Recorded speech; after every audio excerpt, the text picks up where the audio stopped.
Oke, ini ya, kita lihat yang dimaksud dengan perjanjian internasional. Jadi kalau kita ingin paham apa itu perjanjian internasional, maka kita rujukannya adalah kepada VCLT, yaitu Vienna Convention on the Law of Treaties. Dia itu perjanjian internasional juga. Oke, tahun 69 ya. Oke, kita ingin tahu apa pengertian perjanjian internasional, rujukan kita adalah perjanjian internasional. Makanya saya beri judul perjanjian tentang perjanjian internasional. Jadi baru di tahun 69 lah yang namanya perjanjian internasional itu didefinisikan, gitu ya. Dan kita melihat di sini ada beberapa unsur yang harus kita pahami.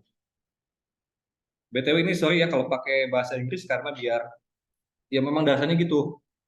Dan kalau diterjemahin kadang-kadang jadi rancu ya pemaknaannya, jadi saya biarkan gini aja dan sambil berlatih lah ya kita. Oke, kita lihat sama-sama dikatakan bahwa treaty, ini istilah yang dipakai itu treaty ya.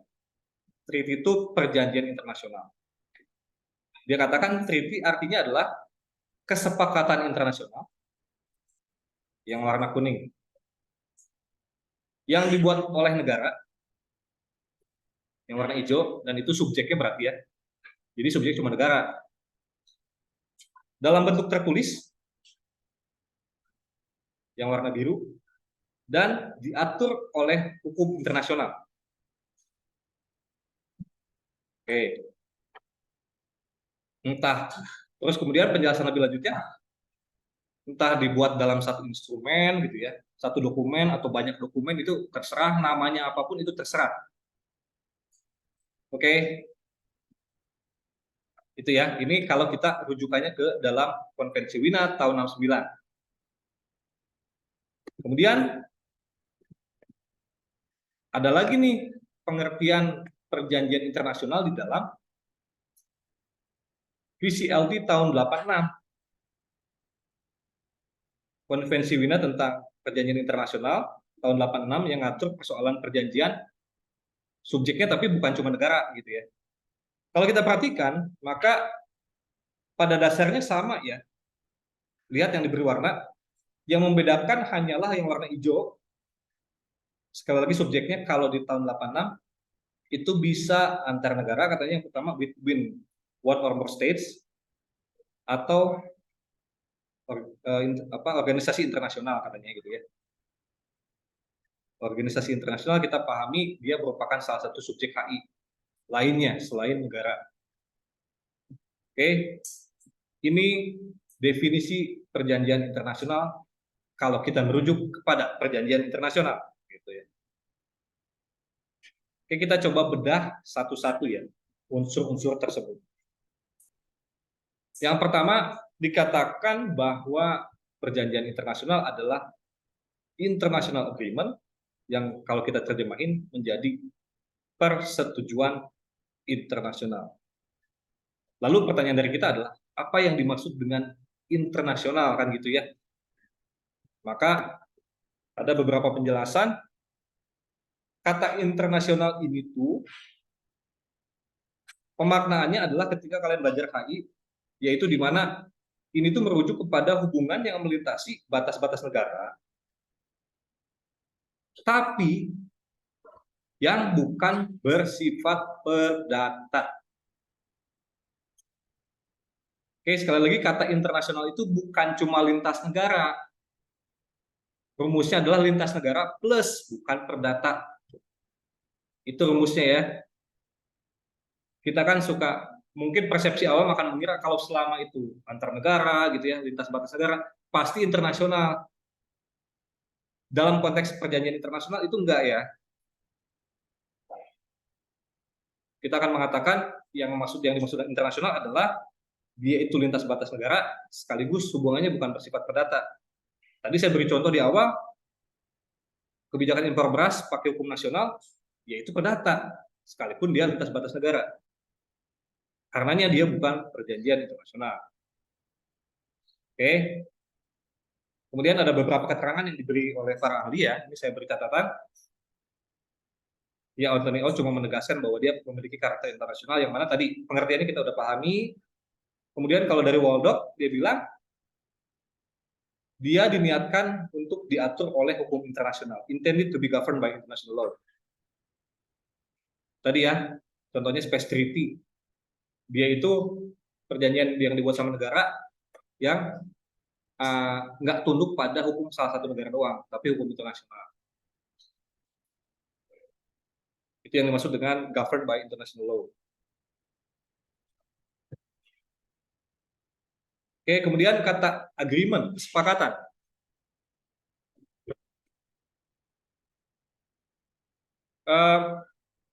Ya, ini saya memberi beberapa catatan. Kalau di dalam perjanjian pada umumnya, teman-teman, bentuk kesepakatan itu apakah harus secara tertulis atau bisa tidak tertulis? Bisa tidak tertulis ya. Jadi yang namanya perjanjian itu kita masih ingat di dalam syarat-syarat perjanjian misalnya di hukum perdata, selama kita sepakat dan sepakat itu bentuknya nggak mesti tertulis, maka itu memenuhi unsur subjektif perjanjian gitu kan. Kalau dalam konteks hukum nasional, khususnya rujukannya BW misalnya. Tapi kemudian saya beri catatan di sini, memang kesepakatan itu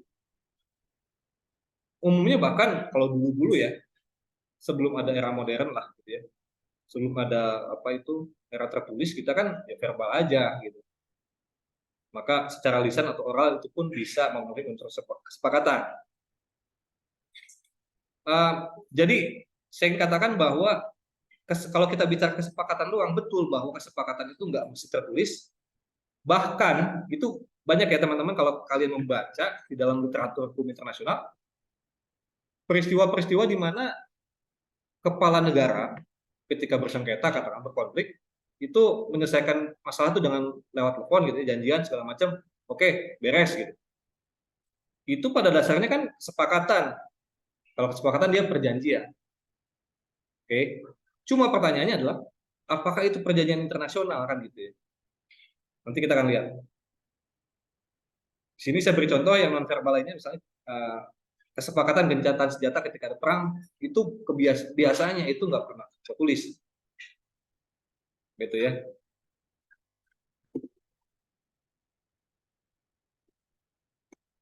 Oke, konsep agreement sekali lagi mengandaikan kesepakatan kedua belah pihak.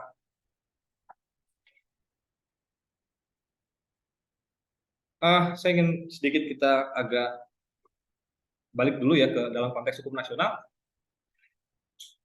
Salah satu unsur di dalam syarat-syarat perjanjian adalah kesepakatan para pihak ya.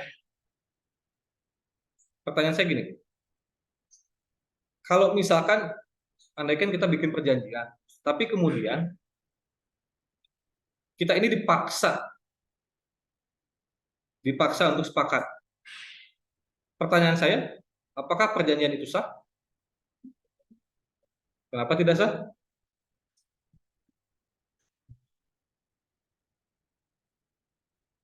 Kalau, oke, syarat-syarat perjanjian apa aja?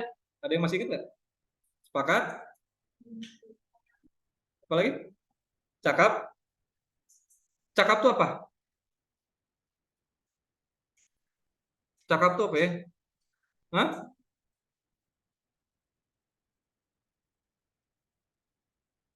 Ini sekali lagi saya biarkan di pertemuan pertama ya, tapi kita nggak apa-apa lah sedikit ya, biar kita makin paham. Oke, cakap tuh gampangnya kita memang biasanya para ahli kasih definisi yang negasi sifatnya. Maksudnya semua orang pada dasarnya cakap kecuali orang yang ODGJ misalnya gitu ya, di bawah pengampuan kan kayak gitu-gitu ya. Jadi semuanya pada dasarnya cakap. Kemudian dari sepakat, para pihak itu sepakat. Apa definisi sepakat itu apa? Lagi-lagi para ahli biasanya ngasih pengertian yang sebaliknya, yang bukan dari sepakat, misalnya dipaksa gitu ya, ditipu gitu kan, dan seterusnya lah. Hal-hal yang kemudian meniadakan keinginan si pihak itu untuk secara sengaja menyetujui. Kemudian apalagi unsur objektif ini apa? Objek tertentu. Maksudnya apa objek tertentu tuh? Hah? Oke, objek yang diperjanjikan. Tapi persisnya apa? Maksudnya, oke, kita bisa perjanjiannya jual beli laptop misalnya. Apakah cukup gitu doang? Objek tuh ya betul ya, harus ada barang konkretnya. Tapi juga hak dan kewajibannya apa, gitu ya. Jadi kalau kalian melihat dokumen, mau judulnya perjanjian apa segala macam, tapi kalau dalamnya nggak ada kewajiban, ya bukan perjanjian gitu. Karena apa yang harus dilakukan kan nggak jelas misalnya gitu ya. Jadi yang maksud objek itu betul apa yang ingin diperjanjikan, tapi juga apa tindakan konkret yang akan dilakukan oleh para pihak gitu ya. Itu unsur objektif yang pertama. Yang kedua, yang terakhir lah, yang halal. Maksudnya apa? Tidak bertentangan dengan peraturan perundangan lah ya. Jadi kita ngejanjiin sesuatu tuh hal yang nggak dilarang. Artinya misalnya nggak boleh itu bikin perjanjian misalnya tentang apa itu barang terlarang, narkoba misalnya gitu ya, itu nggak boleh.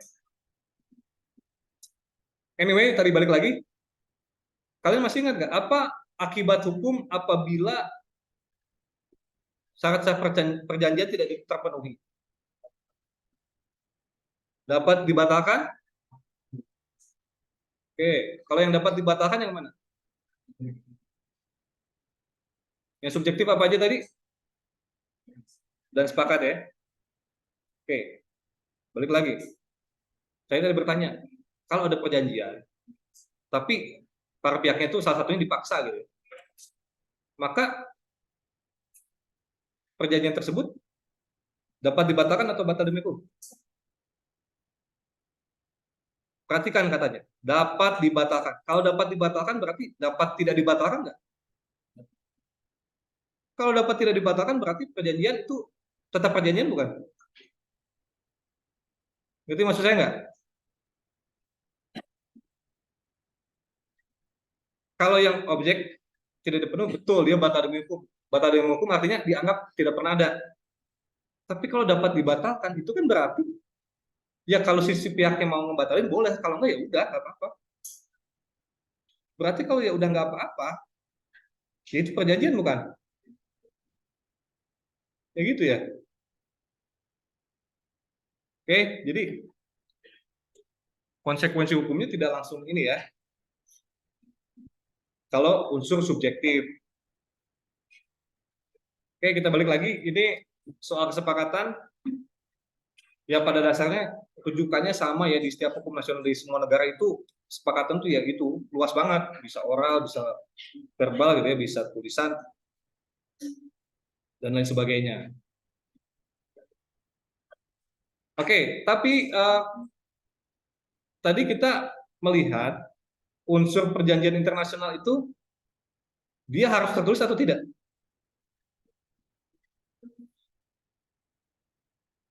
Tulis ya. Kalau gitu berarti nggak semua kesepakatan yang sifatnya internasional itu perjanjian internasional ya. Saya tadi kasih contoh, ada presiden ribut nih antara dua negara gitu ya. Nyelesain hubungannya lewat telepon, verbal. Kita janjian ya, udahlah nyelesain ini dengan apa, memperbaiki hubungan dagang misalnya gitu. Oke, deal gitu kan. Nggak ada perjanjian tertulis. Itu perjanjian internasional bukan? Bukan ya, karena nggak tertulis kan. Tapi apakah itu kesepakatan internasional? Oleh karena itu, maka yang namanya perjanjian internasional itu adalah spesies doang dari persetujuan internasional. Jenisnya ya, ini di logika kalau kalian masih ingat kan ya. Ada jenis yang umumnya kesepakatan internasional, tadi yang sifatnya lintas batas negara dan publik. Contohnya lewat telepon gitu ya, ngobrol. Pokoknya nggak tertulis deh. Masalahnya, tadi kita lihat perjanjian internasional, selain sifatnya lintas batas dan bukan perdata, dia harus tertulis. Oleh karena harus tertulis, maka ya dia cuma bagian kecil dari persetujuan internasional atau kesepakatan internasional. Jadi kita bisa simpulkan dari diagram Venn ini, semua perjanjian internasional pasti merupakan kesepakatan internasional, tapi tidak semua kesepakatan atau persetujuan internasional adalah perjanjian internasional. Gitu ya. Ini yang harus dipahami ya, maksudnya kita orang hukum harus jeli banget dengan kata ya.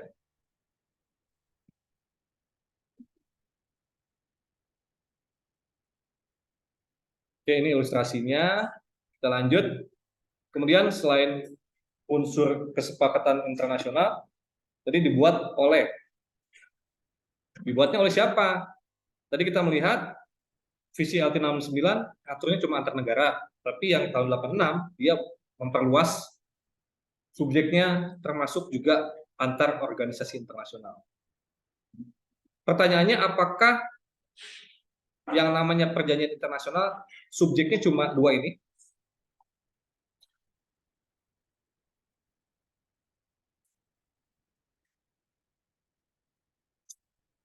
Kalau subjek HI, kalian masih ingat nggak? Selain ini apa lagi ya? Tangga Suci, apa lagi? Apa itu? ICRC, oke, Palang Merah Internasional. Belligerent, oke, banyak ya. Sebenarnya kan nggak cuma negara sama organisasi internasional. Tapi di sini cuma dibatasin cuma dua gitu kan. Jadi gimana nih? Apakah perjanjian internasional cuma merujuk kepada subjeknya cuma dua ini atau gimana?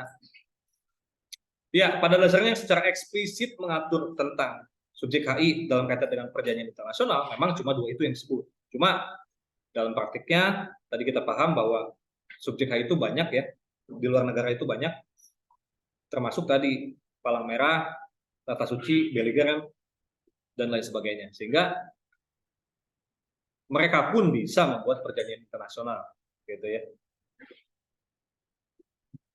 Oke, ini dibuat terutama oleh negara dan organisasi internasional. Nah, ini pertanyaan.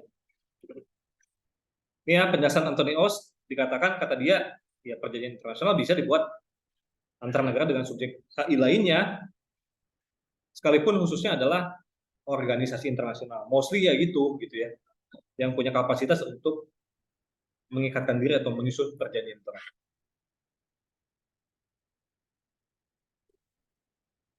Satu sisi begitu, tapi di sisi lain, apakah semua subjek HI bisa bikin perjanjian internasional? Bagi Pak Wayan Partiana, nggak semua dapat membuat PI ya. Dia bahkan lebih ketat lagi, hanya negara dan organisasi yang secara formal dan substansial sudah diakui secara tegas. Betul sih, cuma tadi saya katakan Belligerent itu dalam praktiknya banyak bikin perjanjian internasional ya dengan negara. Jadi pendapat Pak Wayan juga betul, nggak semua betul. Kata Anthony Oz betul juga, subjek HI lainnya tanpa menyebut semuanya ya. Oke. Ini kalau kita ngelihat subjeknya, ya.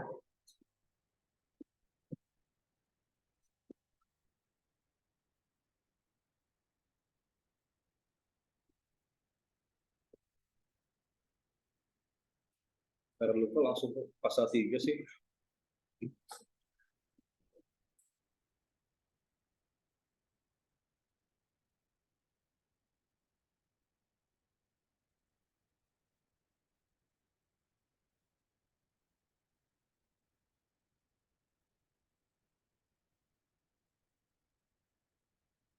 Oke, ini klausul pengecualian ya. Jadi kalau kita merujuk atau melihat pasal 3 di dalam visi LT ini, dia mempertegas bahwa yang tadi saya maksud dengan diagram Venn bahwa nggak semua kesepakatan internasional itu perjanjian internasional ya. Dia mengatakan di sini bahwa ketentuan visi LT ini hanya mengikat ketika para subjeknya tadi ya, negara dan organisasi internasional. Tapi kan dalam faktanya kita banyak menemukan kesepakatan-kesepakatan internasional yang nggak tertulis. Nah, dia membuat klaim-klaim tertentu di sini gitu ya. Misalnya yang poin A, dia bilang bahwa ya selama itu kesepakatan, dia memiliki kekuatan hukum gitu ya. Kan yang namanya perjanjian kalau dalam hukum nasional itu kan ibarat undang-undang antara para pihak ya. Dia pun menegaskan si VCLT ini bahwa dia mengikat dari kesepakatan itu juga ada sekalipun tidak ditopang secara eksplisit oleh VCLT ini.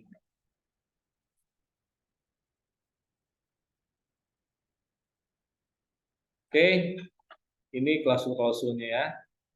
Kemudian unsur berikutnya adalah dalam bentuk tertulis ini ya. Maka yang pertama dapat kita pastikan bahwa kesepakatan yang sifatnya verbal itu bukanlah perjanjian internasional. Uh, ini menarik ya teman-teman. Kalau di kepala kalian, kalau ketika mendengar kata tertulis,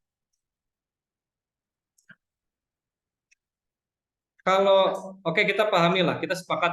Saya kira kalau misalkan tertulis itu maksudnya misalnya tulisan tangan gitu ya, entah pakai pulpen, pakai pensil, pakai spidol, ya itu tulisan tangan, maka kita bisa pastikan itu tercakup di dalam konteks tertulis.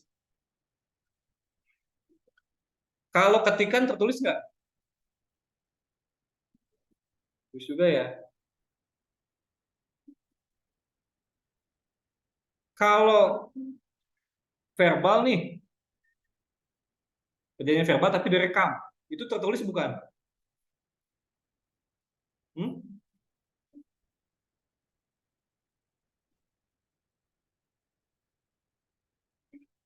Jadi gini ya, saya ingin mengatakan bahwa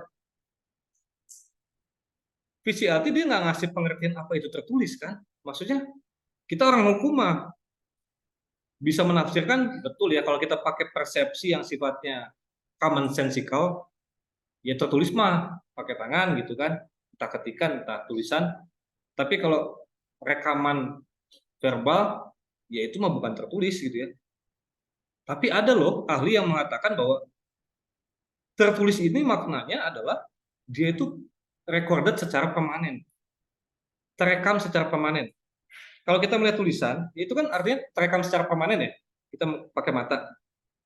Tapi kan yang terekam secara permanen bukan cuma yang bisa kita lihat pakai mata, suara loh. Oleh karena suara bisa permanen, maka ada beberapa ahli mengatakan rekaman pakai suara juga tertulis. Itu ya, itu orang hukum gitu loh pikirnya. Karena ya memang dia nggak jelas tertulisnya apaan nih gitu. Oke, jadi tapi oke, itu pendapat ahli yang apa ya, yang mengkritisi lah. Cuma oke, pada umumnya yang common sense memang kita batasi ke yang tertulis aja deh, dalam arti tulis tangan gitu ya. Ini biar kalian tahu aja. Nah ini pendapat di Brierly ya. Brierly bilang tertulis itu maksudnya recorded in writing. Recorded in writing kata dia pengertiannya mencangkup typewriting, ketikan, di print, dan tentu any other permanent method of recording kata dia. Nah ini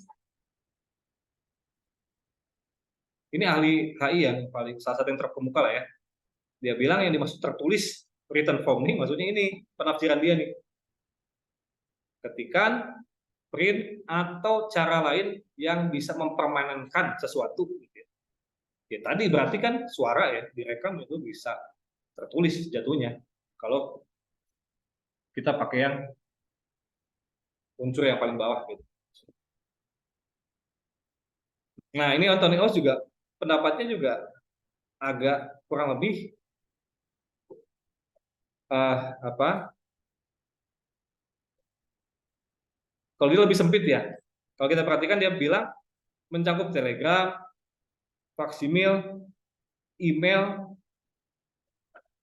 provided kata dia the text can be reduced to a permanent readable form. Readable berarti bisa dibaca, berarti tertulis itu erat kaitan dengan visual gitu ya, mata. Ini pemahaman yang common sensical lah. Kalau Brierly dia tadi nafsirinya tertulis tuh ya bisa di luar itu. Ini kenapa Brierly bilang gitu? Ini ada kaitan dengan pendapat dari Fitzmaurice, ahli lainnya yang mengatakan atau bertanya, gimana kalau perjanjian itu dibuat secara verbal, direkam gitu kan? Apakah itu tertulis? Nah itu ya, persis ya. Ini pertanyaan hukum nih. Ini pertanyaan hukum ya. Oke, ini saya nggak akan terlalu apa ya, nggak akan terlalu kompleks deh, karena ini mungkin di level S2 ya.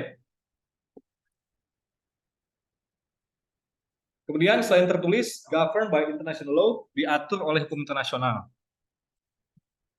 Tadi kita udah lihat di awal bahwa hubungan perjanjian atau kontrak yang sifatnya lintas batas, dia bisa aja diatur sama hukum nasional sehingga tidak memenuhi perjanjian internasional.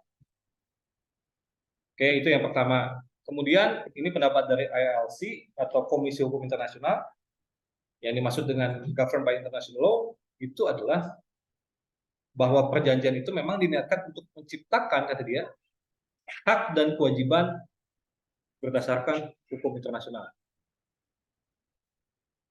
Ini mengulang saja yang tadi saya tegaskan ya. Menciptakan hak dan kewajiban di dalam rezim hukum internasional bukan kesepakatan yang diatur berdasarkan hukum domestik atau hukum nasional. Ini ya maksudnya.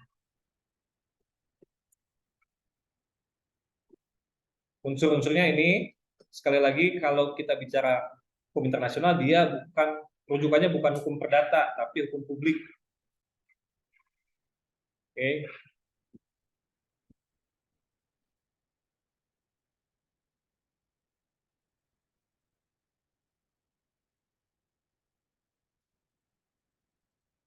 Oke, ini ya, keterangan notar Pak Fismori saya kira cuma menegaskan saja ya, ini saya kutipkan saja di mana para ahli memang bersepakat mengenai hal ini, tetapi ada pertanyaan yang dapat kita ajukan. Sekali lagi, apakah semua kesepakatan antar negara itu niscaya diatur oleh hukum internasional nggak? Kalau negara atau antar pemerintah itu bikin perjanjian, itu pasti otomatis diatur sama HI nggak? Nggak ya? Tadi kita melihat bisa aja sepakat, tapi ya udah pakai hukum nasional. Berarti nggak mesti hubungan lintas batas negara, gitu kan? Antar subjek HI itu pasti perjanjian internasional nggak pasti ya.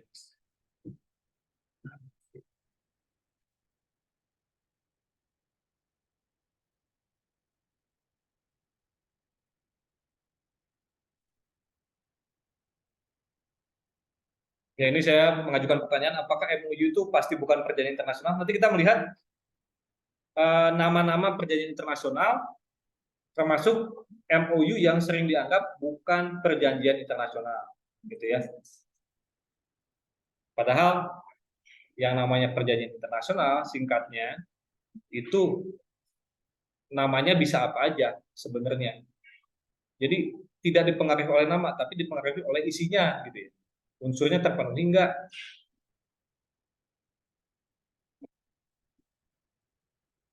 Ya ini saya hanya mengulang saja, eh, diatur oleh hukum internasional itu unsurnya dua ya. Pertama adalah persoalan tadi hak dan kewajiban yang kemudian tunduk pada rezim hukum internasional. Kemudian unsur yang terakhir ini terjemahannya entah dibuat dalam satu instrumen atau dua atau lebih instrumen terkait. Jadi yang namanya perjanjian internasional itu dia bisa ibaratnya satu dokumen, dua dokumen atau lebih itu terserah. Artinya bisa jadi ada perjanjian yang perjanjiannya satu, cuma dokumennya ada banyak gitu ya. Bisa gitu. Tapi dianggap satu. Jadi implikasi dari ketentuan ini adalah pertama, jumlah instrumen yang terkandung dalam suatu perjanjian internasional tidak mengubah hakikat perjanjian internasional. Gitu ya. Ini apa implikasi hukum yang pertama.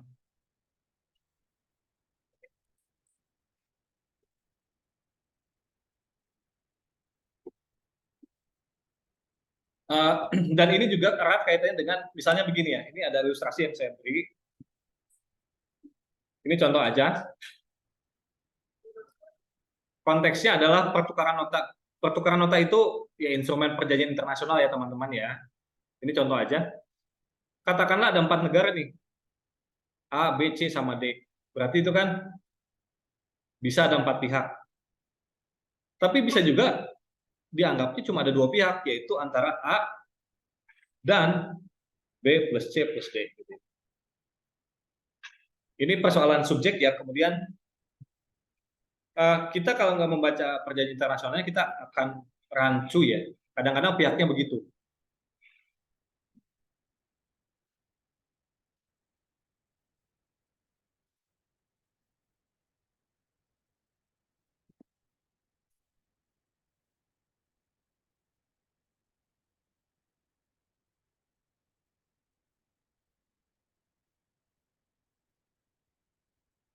Ya ini agak rumit ya.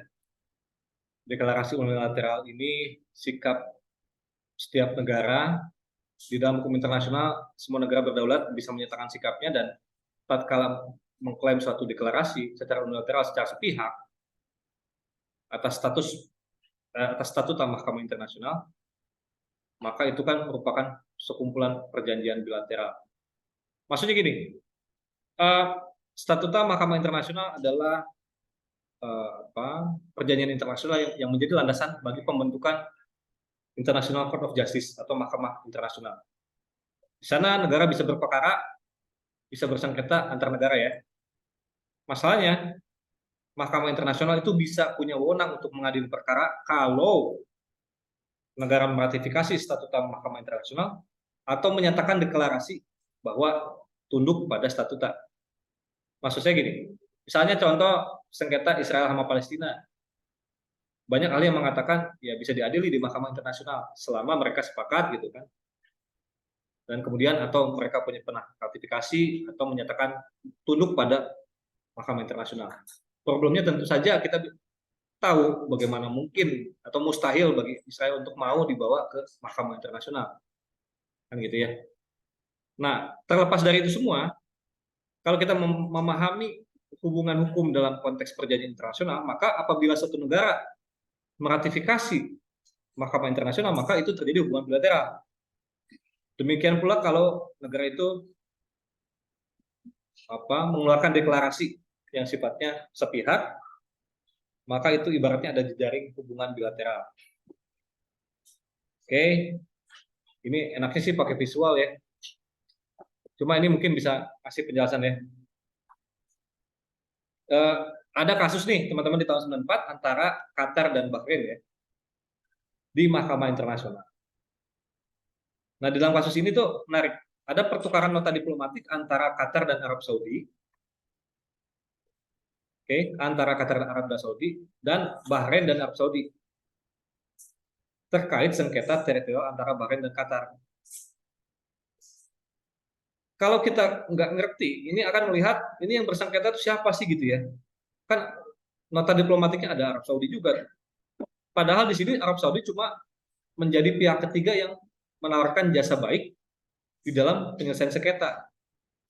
Dengan kata lain, pertukaran nota diplomatik antara Qatar dan Arab Saudi dan Bahrain dengan Arab Saudi itu tuh mengakibatkan atau melahirkan hubungan hukum adanya kesepakatan antara Qatar dengan Bahrain.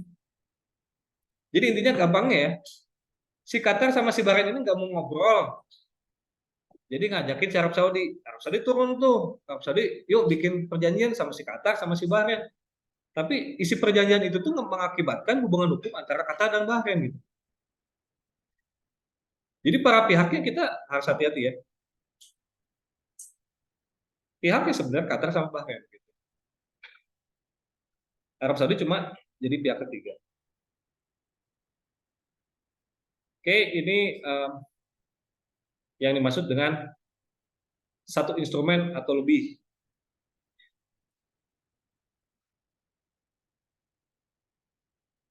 Itu ya. Kemudian, sorry ini ada unsur lainnya lagi. Yang terakhir, apapun sebutan khususnya, whatever its particular designation ya. Jadi sekali lagi teman-teman, meskipun di dalam VCLT disebutnya treaty, tapi konkretnya itu namanya bisa macam-macam ya. Nama, istilah atau nomenklaturnya itu bisa macam-macam. Pertanyaan saya, kalau misalkan ada satu instrumen unsur-unsurnya memenuhi perjanjian internasional, tapi namanya ya misalkan bukan perjanjian internasional, misalnya namanya. Pertanyaan saya, itu perjanjian internasional bukan? Hah? Jelas ya. Itu orang hukum tuh gitu mikirnya. Jadi bukan dari nama ya. Kita harus lihat dulu. Itu juga yang mungkin kadang salah kaprah di kita ini di Indonesia ya. Soal MOU tadi saya bilang, MOU kita sering memahami sebagai dokumen prakontrak, gitu ya. Prakontrak itu bukan perjanjian. Bahwa di dalam praktik mostly MOU digunakan untuk prakontrak dan bukan perjanjian sejauh tidak ada hak dan kewajiban, itu ya memang gitu ya. Tapi nggak serta merta kalau kalian bikin instrumen judulnya MOU itu otomatis bukan perjanjian, nggak gitu. Jadi saya banyak menemukan MOU yang sebenarnya isinya perjanjian, itu mah orang bilang ini MOU ya gitu kan. Pas lihat ada hak kewajibannya, lah ini mah perjanjian. Gitu. Jadi begitupun dengan perjanjian internasional. Namanya tidak mempengaruhi status dari perjanjian internasional itu sendiri. Karena dia itu ya berubah-ubah setiap zaman dan lebih merupakan persoalan praktek di lapangan. Bisa beri contoh saja,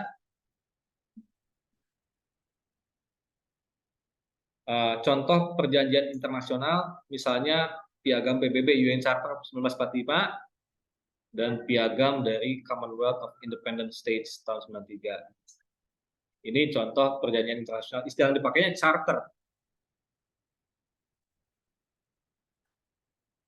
Tapi ada juga yang non perjanjian internasional, namanya charter juga nih di OSCE Charter of Paris tahun 1990. Namanya charter juga. Yang lainnya juga charter antara Rusia dengan United States tahun 92 dan seterusnya. Ini semua MOU, bukan perjanjian internasional tapi namanya charter. Yang di atas namanya charter tapi perjanjian internasional. Jadi sekali lagi kita harus hati-hati memahami perjanjian internasional itu tidak dari namanya, melainkan dari substansi atau isinya ya.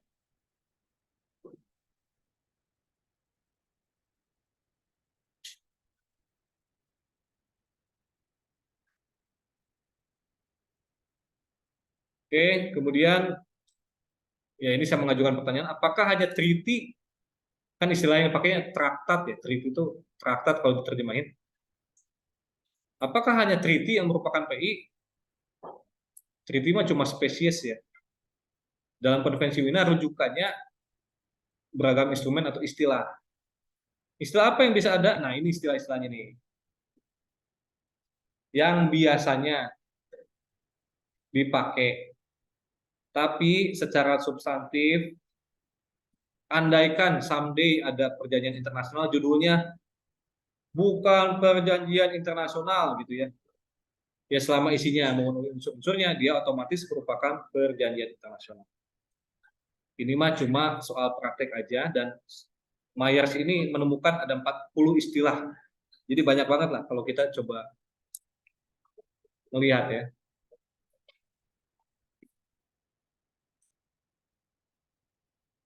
Ada pertanyaan nggak?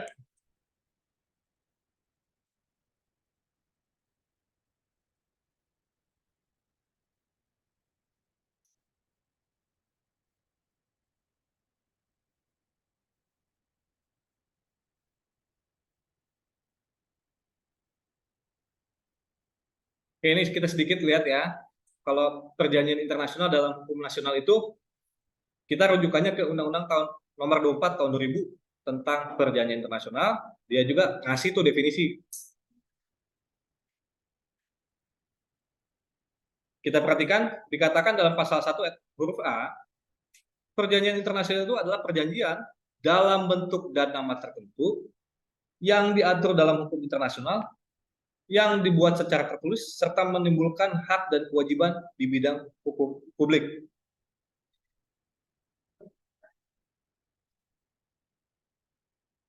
Ini teman-teman, menurut kalian di sini ada yang problematik nggak? Ada yang bermasalah nggak unsurnya? Setelah kita tadi mendengar ya, kira-kira di mana problem bisa muncul?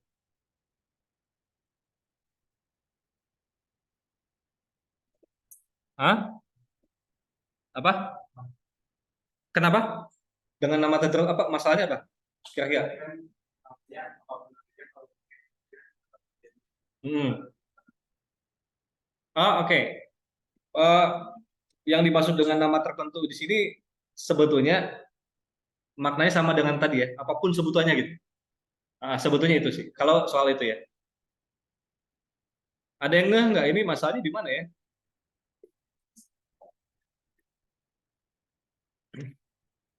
Udah saya tandain nih di bidang hukum publik. Pertanyaannya kenapa ini masalah? Ada yang nggak?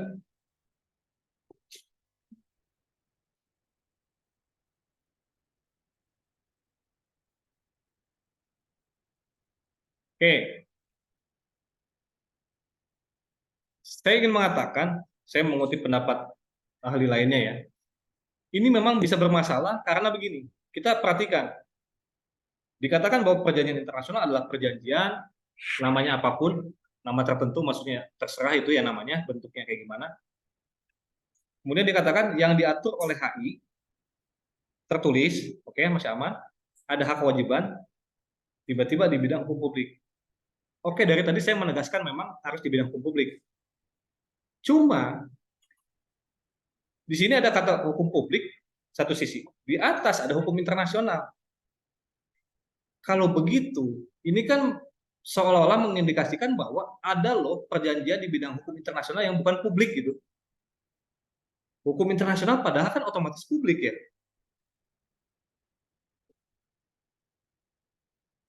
Saya dari tadi kan ngebedain antara HI dengan HPI kan. Kalau HI mah pasti publik, lintas negara bukan perdata. Di sini dikatakan diatur dalam HI, berarti pasti publik kan. Tiba-tiba di bidang hukum publik. Problem hukumnya tadi, masalah hukumnya adalah boleh jadi nanti ada pemahaman yang menafsirkan bahwa ada loh hubungan dalam hukum internasional yang bukan publik, sehingga tidak dikategorikan sebagai perjanjian internasional. Ini doang teman-teman, ini tuh jadi perdebatan akademis di kalangan para ahli sebenarnya. Gara-gara katanya redundan, menambahkan yang kemudian membuat rancu.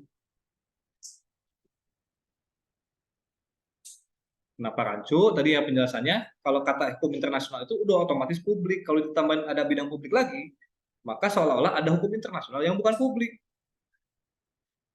Gitu. Dan ini ya sampai sekarang belum ada, sempat ada upaya untuk apa? Ada RUU ya, rancangan undang-undang perubahan tentang perjanjian internasional, tapi sejauh ini belum ada.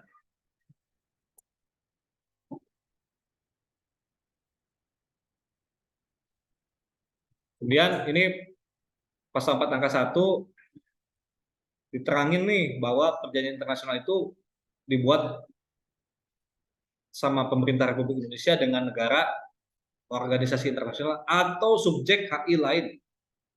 Nah, kalau ini dia eksplisit mengakui bahwa subjek HI lain itu bisa bikin perjanjian internasional.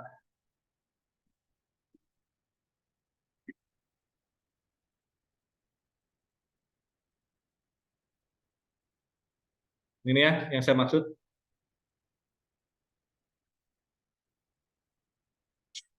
Bidang hukum publik ada kata internasional.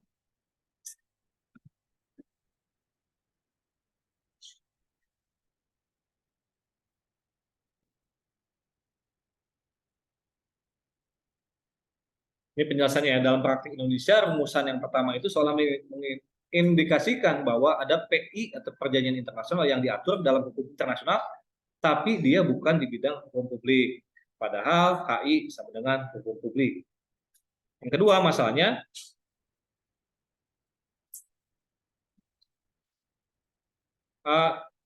dalam praktik Indonesia tuh semua kesepakatan internasional yang dibuat sama pemerintah dengan subjek HI itu dianggap sebagai PI ya. Ini rancu banget. Yang tadi kan saya beri contoh impor beras pakai hukum nasional Indonesia. Kalian menyimpulkan itu bukan perjanjian internasional, Pak. Betul itu. Tapi prakteknya pemerintah itu memperlakukan instrumen tersebut sebagai perjanjian internasional. Bayangin, pemerintah ngaco gitu ya. Termasuk bahkan MOU ini pendapatnya Pak Damos ya, saya kira Damos Dumula Gusman itu ahli lah soal perjanjian internasional, dan ini kesimpulan-kesimpulan yang dapat kita pelajari. Jadi jangankan kalian yang masih belajar nih, pemerintah aja bingung gitu. Bahkan dalam prakteknya nganggap semua kesepakatan internasional itu perjanjian internasional deh pokoknya gitu. Mau tunduk pada HI mau tunduk pada HN gitu ya. Contohnya di sini kasus impor beras tadi, padahal dia tunduk pada hukum nasional tertentu, dianggap perjanjian internasional. Atau bahkan MOU yang beneran MOU ya, isinya bukan nggak ada hak kewajiban, tapi dianggap perjanjian internasional. Jadi itu beberapa sekelumit persoalan di kita ya, di mana ya nggak semua orang clear pemahamannya soal perjanjian internasional, sehingga bikin kerancuan-kerancuan. Oke, ada pertanyaan lagi? Kita masih ada waktu sih.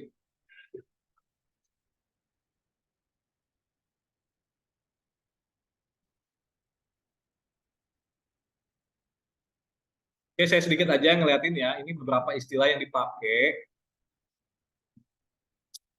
Tadi kita ngeliat ada 40 istilah, cuma oke lah, kita ngeliat prakteknya gimana sih. Secara teoritis, sekali lagi kita clear bahwa istilah nomenklaturnya bisa macam-macam, nggak ngaruh. Tapi dalam praktek ada istilah-istilah tertentu yang dipakai. Maksudnya contoh ini, treaty. Dia itu biasanya dalam pengertian khusus, treaty itu biasanya merupakan perjanjian yang paling penting dan sangat formal. Jadi kalau kita ngadar istilah treaty, dalam kenyataan sosial politik, itu biasanya negara-negara atau subjek HI lainnya itu pakai istilah treaty apabila si perjanjiannya penting banget, formal banget gitu ya. Ada kebiasaan begitu. Contohnya ini banyak ya, tentang ASEAN, tentang Space Treaty tadi ya. Kemudian bahkan treaty atau traktat ini biasanya memerlukan pengesahan gitu ya, menyangkut persoalan perdamaian, perbatasan negara, keamanan, dan seterusnya lah. Ini penjelasan tentang treaty. Kemudian ada juga misalnya konvensi.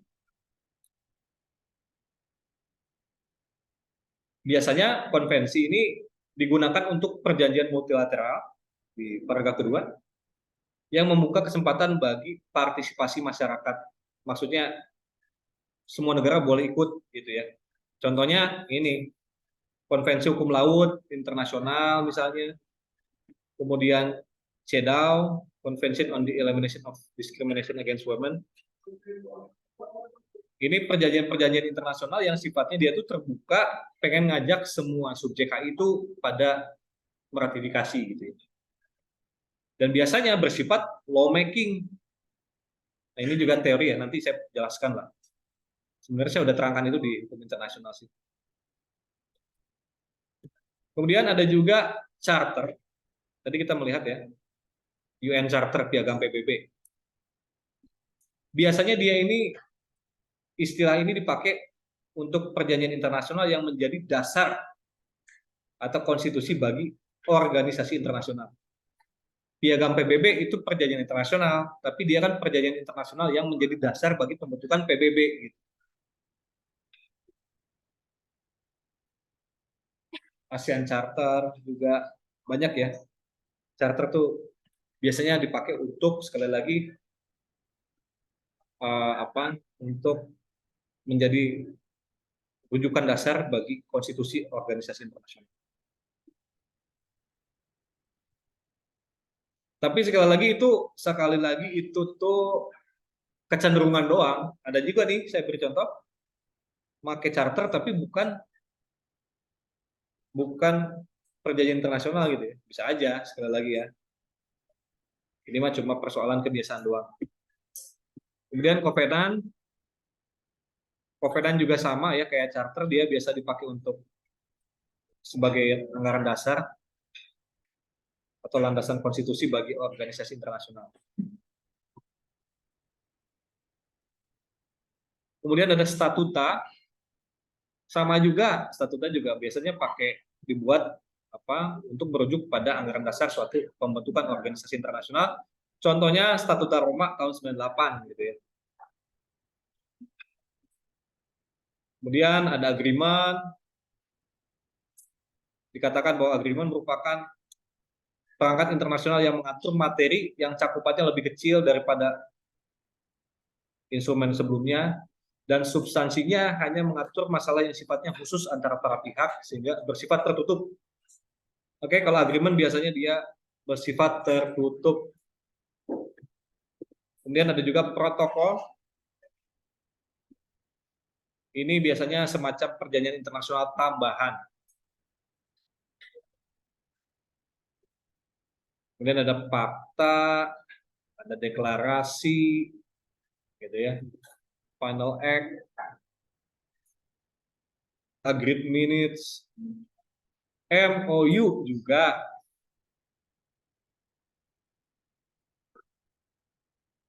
Ini juga bisa juga dia dianggap sebagai perjanjian internasional. Tapi biasanya kalau dipakai ini merupakan perjanjian yang mengatur persoalan yang teknis biasanya ya.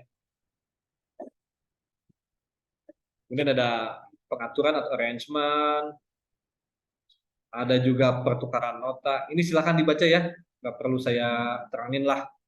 Ini mah pengetahuan tambahan aja, suplemen gitu ya. Yang penting mah kalian paham tadi unsur-unsur PI itu apa aja dan istilahnya bisa apa aja. Gitu.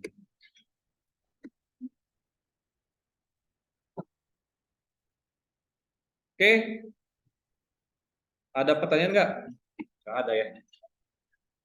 Kalau nggak ada pertanyaan saya akhiri ya. Bentar. Nah, tapi kita mau absen dulu ya. Bentar.